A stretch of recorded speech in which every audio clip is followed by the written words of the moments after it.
کراچی پاکستان کا سب سے بڑا شہر۔ اس شہر پر ہمیشہ کسی نہ کسی کا قبضہ رہا ہے، کبھی گینگسٹرز کا، کبھی پولیٹیکل پارٹیز کا، کبھی ایجنسیز کا۔ یہاں فیصلے کورٹ میں نہیں بلکہ گلیوں میں ہوتے تھے۔ جس کے پاس ہتھیار تھا بات اسی کی چلتی تھی۔ یہاں سب سے زیادہ پاور ان لوگوں کے پاس تھی جو لاز کو فالو کرنے کے بجائے اسے توڑتے تھے۔ اور آج بھی کچھ نہیں بدلا، یہ شہر اسی طرح چل رہا ہے، مگر سوال یہ ہے اسے چلاتا کون ہے؟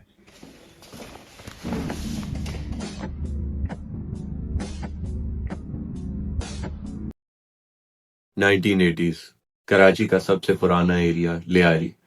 کبھی یہ جگہ اپنے فٹ بال، کرکٹ، اسپورٹس ایکٹیویٹی کے لیے بہت مشہور ہوتی تھی، مگر پھر کرائم نے اس سب کو دبا دیا۔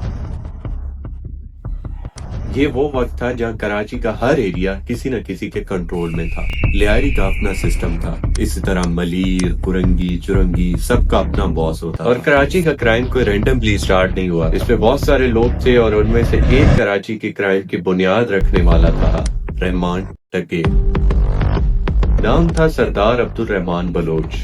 اب تھا تو وہ لیاری کا رہنے والا، لیکن نام پورے کراچی میں چل۔ کرائم اس کے خون میں تھا۔ اس کا باپ، اس کا دادا 1960 سے ڈرگ سمگلنگ کا کام کرتے تھے۔ اپنے باپ کو دیکھ کر رحمان بھی ینگ ایج میں برے کاموں میں انوالو ہونے لگا۔ اس نے صرف 13 سال کی عمر میں ہی کسی کو چاقو مار دیا تھا، اور کسی کا تو یہ بھی کہنا ہے کہ اس نے اپنی ماں کا بھی قتل کیا تھا، کیونکہ اس کا تعلق کسی رائیول گینگ کے ممبر سے تھا۔ رحمان کا اصل رائز ہوا 2001 کے بعد، جب اس نے پیپل امن کمیٹی بنا، جہاں ویپنز، سمگلنگ اور ان سب چیزوں کا کالا دھندا کیا جاتا۔ لیاری کے کچھ لوگ اسے ہیرو بھی مانتے تھے، کیونکہ اکثر وہ لوکل لوگوں کے کچھ کام بھی کرتا تھا، اور کچھ لوگوں کے لیے صرف وہ ایک گینگسٹر تھا جس کا انفلوئنس دن بدن بڑھتا جا رہا تھا۔ دوسری طرف ایک اور آدمی جس کا نام تھا فیضو ماما، جو کہ رحمان ڈکیت کا دور کا رشتہ دار تھا۔ وہ ایک بس اسٹاپ اڈا پر کام کرتا تھا ایز اے ٹائم کیپر۔ وہ ہر آنے جانے والی بسوں کا ٹائم نوٹ کرتا تھا، اور کچھ عرصے بعد وہ بنا اس اڈے کا مینیجر۔ اور کچھ عرصہ مزید وہاں کام کرنے کے بعد اس نے اپنا ٹرانسپورٹ کا بزنس شروع کیا فیضو ماما بلوچ کے نام سے۔ اب ٹرانسپورٹ کے بزنس کا بھی ایک رول تھا کہ آپ کو تب کے گینگ اور اس کے سربراہ کو بھتہ دینا پڑتا تھا، اور تب لیاری گینگ کا سربراہ تھا رحمان ڈکیت۔ فیضو ماما رحمان ڈکیت کو ہر مہینے 15,000 روپیہ بھتہ دیا کرتا تھا، اور جیسے جیسے فیضو ماما کا بزنس گرو ہوا، 15,000 سے اماؤنٹ 50,000 تک پہنچ گئی۔ اور جو بھی اپنے بزنس میں سے ان گینگ کو بھتہ دیتا تھا، یہ گینگ ہر مشکل وقت میں اس کے ساتھ کھڑی ہوتی تھی۔ وقت گزرتا گیا اور آہستہ آہستہ رحمان ڈکیت کا دبدبہ کم ہونے لگا۔ یہ سمجھ لیں کہ یہ وقت رحمان کا ڈاؤن فال ہونے والا تھا، اور اسی دوران کراچی میں نئی نئی گینگز بھی جنم لے رہی تھی، اور انہی گینگز میں سے ایک آدمی تھا ارشد پپو۔ اب ارشد پپو بھی اپنا رعب جمانا چاہتا تھا۔ جب اسے یہ پتا چلا کہ رحمان ڈکیت لوگوں سے منتھلی بھتہ وصول کرتا ہے، تو اس نے بھی یہ کرنے کا سوچا۔ فیضو ماما کو کال کی اور کہا کہ آج کے بعد تم بھتہ رحمان ڈکیت کو نہیں بلکہ مجھے دیا کرو گے۔ فیضو ماما نے ارشد پپو کی اس کال کو اگنور کیا اور صاف صاف انکار کر دیا، اور اسی بات نے ارشد پپو کو بھڑکایا، اور اسی بات پر ارشد پپو نے فیضو ماما کو قتل کرنے کی پلاننگ کی، تاکہ وہ لوگوں پر اپنا رعب جما سکے کہ جو بھی مجھے بھتہ دینے سے انکار کرے گا اس کے ساتھ وہی کچھ ہوگا جو فیضو ماما کے ساتھ ہونے والا ہے۔ کچھ مہینے گزرے اور ارشد پپو نے فیضو ماما کو کڈنیپ کیا اور اس کو قتل کر دیا، اور سر عام اس قتل کی ذمہ داری بھی قبول کی کہ فیضو ماما نے ہمیں بھتہ دینے سے انکار کر دیا، اس لیے ہم نے اس کو قتل کیا۔ دوسری طرف 9 اگست 2009 کو رحمان ڈکیت ایک پولیس انکاؤنٹر میں مارا جاتا ہے۔ رحمان تو اس دنیا سے چلا گیا تھا، لیکن اس کی جگہ اب بھی خالی نہیں تھی۔ اب اس کی کرسی پر بیٹھنے والا بندہ تھا عزیر بلوچ۔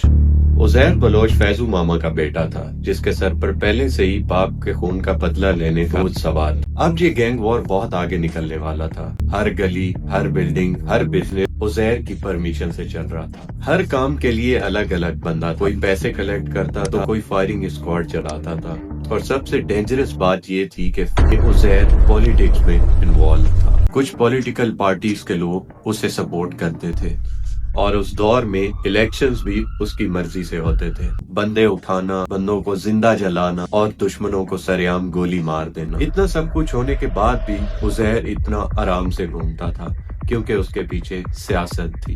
عزیر کا ٹیرر اتنا بڑھ چکا تھا کہ لوگ اس کا نام لینے کے لیے بھی ڈرتے تھے۔ لیاری اس کا کنگڈم بن چکا تھا اور اس کنگڈم میں صرف ایک ہی بندے کا رول چلتا تھا اور وہ تھا عزیر بلوچ۔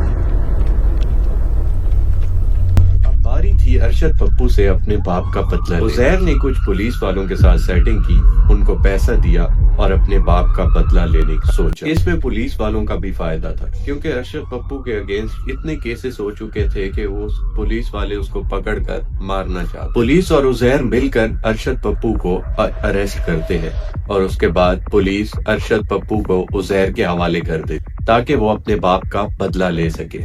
اب جو میں آپ لوگوں کو بتانے لگا ہوں یہ بہت زیادہ بروٹل ہے، جس طرح سے عزیر نے اپنے باپ کا بدلہ لیا۔ عزیر نے لیاری کی گلیوں میں ارشد پپو کو مارا کیونکہ اس نے سب کا جینا حرام کیا ہوا تھا۔ جب لوگوں نے دیکھا کہ ارشد کا اب آخری وقت ہے تو سب لوگ ارشد پر ٹوٹ پڑے اور اس کو مارنا شروع کر دیا، اور پھر عزیر نے اس کے کان کاٹے، اس کا سر کاٹا اور لیاری کی گلیوں میں اس کے سر کے ساتھ فٹ بال کھیلنا شروع کیا۔ کین یو امیجن کہ کوئی اتنا بروٹلی کسی کو مار سکتا ہے؟ یہ اتنا بروٹل ہے کہ میں زیادہ اس کو ایکسپلین بھی نہیں کر پاؤں گا، اور یہ کوئی مووی کا سین نہیں ہے، یہ ایک حقیقت ہے۔ دوسری طرف کراچی کے بہت سارے شہروں میں MQM کا بھی قبضہ تھا۔ MQM کا مطلب تھا متحدہ قومی موومنٹ۔ اس پارٹی کا فاؤنڈر تھا الطاف حسین، جو کہ لندن میں بیٹھ کر اس پارٹی کو کنٹرول کرتا تھا۔ شروع میں لوگوں نے MQM کو بہت سپورٹ کیا، لیکن پھر MQM میں بھی کچھ غلط کام ہونے لگے۔ لوگوں سے ہفتہ وصول کیا جاتا، ٹارگٹ کلنگ کی جاتی اور اس کے ذریعے ووٹ لیا جاتا تھا، اور جس نے منع کیا اس کو مار دیا جاتا تھا۔ شہر میں بھتہ لینا، فائرنگ کرنا، بندے اٹھانا یہ ایک عام سی بات بن چکی تھی۔ ہر گینگ کے پیچھے کوئی نہ کوئی پاورفل بندہ ہوتا تھا اور آپ لوگ بیچ میں پس رہے تھے۔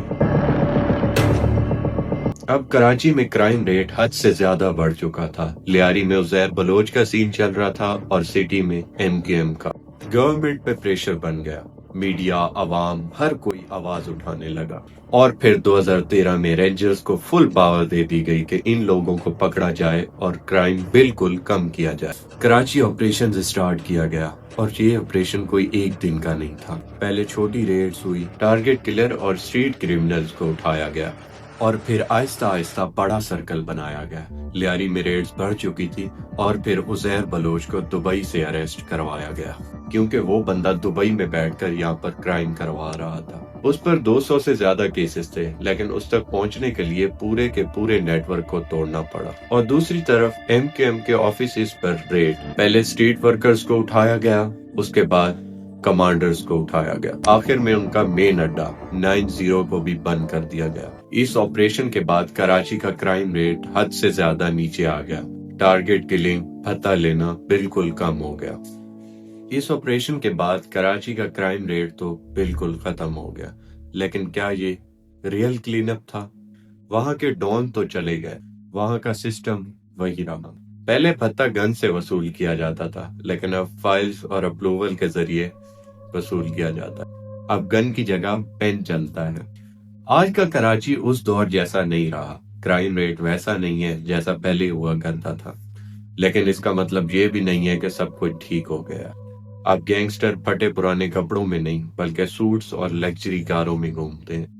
اب کرائم گلیوں میں نہیں بلکہ آفیسز کے اندر ہوتا ہے۔ اب ہر جگہ نئے مافیاز آ چکے ہیں جنہوں نے ہر جگہ شہر سنبھالا ہوا ہے، جیسا کہ water tanker mafia, land grab mafia اور ریئل اسٹیٹ کے بگ پلیئرز۔